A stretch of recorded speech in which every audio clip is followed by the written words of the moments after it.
అధ్యక్ష, సభ్యులు గంజాయి ఇతర మాదక అక్రమ రవాణా విక్రయాలపై నమోదైన కేసుల వివరాలు సంవత్సరాల వారీగా అడిగారు అధ్యక్ష. ఇక్కడ ఫస్ట్ ప్రశ్నకి సమాధానం అధ్యక్ష. కేసెస్ అయితే 2014, 2019లో కేసెస్ అయితే 4038 కేసులు. క్వాంటిటీ ఆఫ్ గంజా 3,64,082 కేజీస్ అధ్యక్ష. అదేవిధంగా హాషిష్ ఆయిల్ అయితే లేదు అధ్యక్ష 2014 నుంచి 19 వరకు. కానీ 2019 నుంచి 24 వరకు చూసుకుంటే అధ్యక్ష కేసెస్ 8,517 కేసెస్ నమోదైన అధ్యక్ష. అంటే ఇంచుమించుగా 2014-19 నుంచి 2019-24 పోల్చుకుంటే అధ్యక్ష డబుల్ అయినాయి అధ్యక్ష. అదేవిధంగా క్వాంటిటీ ఆఫ్ గాంజా కూడా పట్టుకోవడం కూడా 6,24,274 కేసులు పట్టుకోవడం జరిగింది అధ్యక్ష.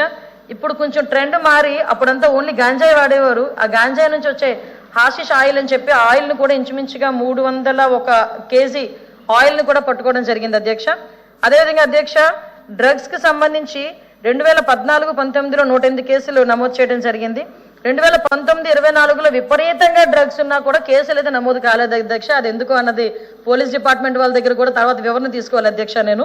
ఎందుకంటే 106 కేసులే చూపిస్తున్నారు. బయట మాత్రం డ్రగ్స్ హబ్గా ఆంధ్రప్రదేశ్ని మార్చేశారు అని చెప్పి బయట కూడా మనందరికీ కూడా విత్ ప్రూఫ్స్ ఉన్నాయి అధ్యక్ష.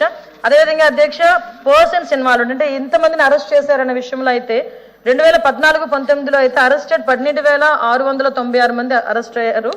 అబ్స్కాండ్ అయితే 1,208 మంది. టోటల్ 14,116 అధ్యక్ష. 2019 నుంచి 24 వరకు అధ్యక్ష అరెస్టెడ్ అయితే 22,293, అబ్స్కాండ్ 3,874. టోటల్ పర్సన్స్ ఇన్వాల్వ్డ్ అన్నది 26,167 అధ్యక్ష.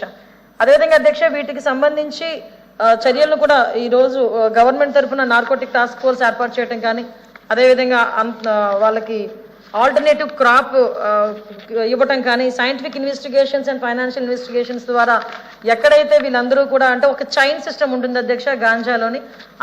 ఎవరు సోర్స్ ఎవరు పండిస్తున్నారు, దాన్ని ఎవరు ట్రాన్స్పోర్ట్ చేస్తున్నారు, ఎవరు వినియోగిస్తున్నారు, ఈ చైన్ని కూడా బ్రేక్ చేయడానికి ఈ చైన్ని డాట్స్ నుంచి కనెక్ట్ చేసి సైంటిఫిక్ మెథడ్లో వాళ్ళందరి మీద కూడా నిఘా ఏర్పాటు చేయడానికి కూడా ఇప్పుడు సమాయత్తం అవుతున్నాం.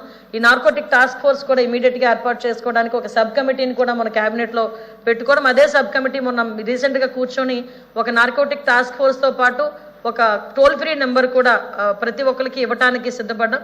అది నెక్స్ట్ క్యాబినెట్లో అది క్లియర్ అయిన తర్వాత దాన్ని ఇంప్లిమెంట్ చేస్తాం అధ్యక్ష. ఓకే, హరిప్రసాద్ గారు సప్లిమెంటరీ ఉందా? ఈ సందర్భంగా ఒక కొటేషన్ని ఉదహరిస్తాను సార్.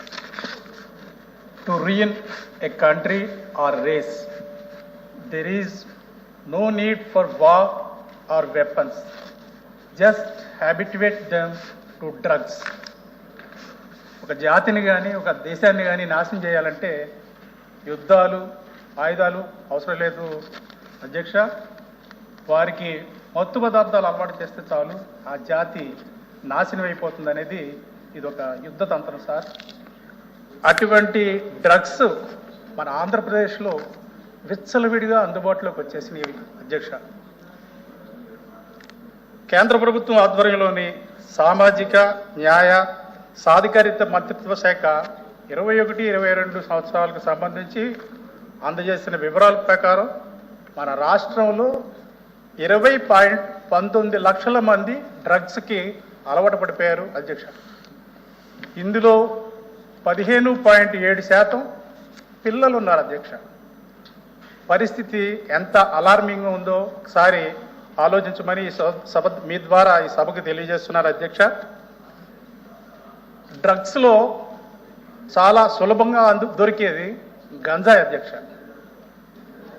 ఈరోజు అనధికారిక అంచనాల ప్రకారం మన రాష్ట్రంలో 15,000 కోట్ల రూపాయలు విలువ చేసే గంజాయి వ్యాపారం జరుగుతుందంటే ఈ మహమ్మారి ఎంత భయంకరంగా ఈ రాష్ట్రాన్ని ఆవరించిందో మనం అర్థం చేసుకోవచ్చు అధ్యక్ష.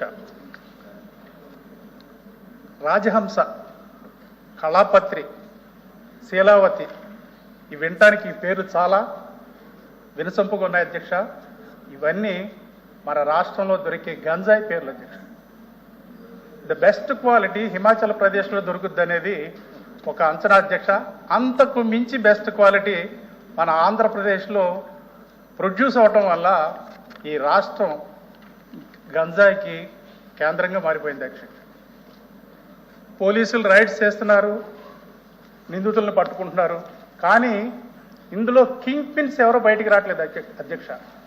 ఇంతవరకు ఈ మాదక ద్రవ్యాల సామ్రాజ్యం వెనకాల ఎటువంటి వ్యక్తులు ఉన్నారు, ఎవరు ఉన్నారు, వాళ్ళని ఎవరు పెంచి పోషిస్తున్నారు అనేది ఈ ప్రపంచానికి తెలియట్లేదు అధ్యక్ష.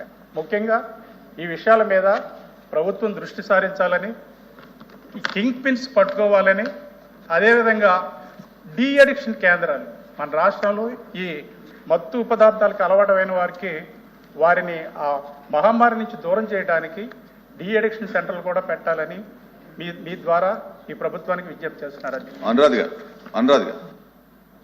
అధ్యక్ష, గౌరవ మంత్రివర్యులు నిన్న ఈరోజు ఈ గంజాయి విషయం మీద చాలా విషయాలు చెప్పడం జరిగింది అధ్యక్ష.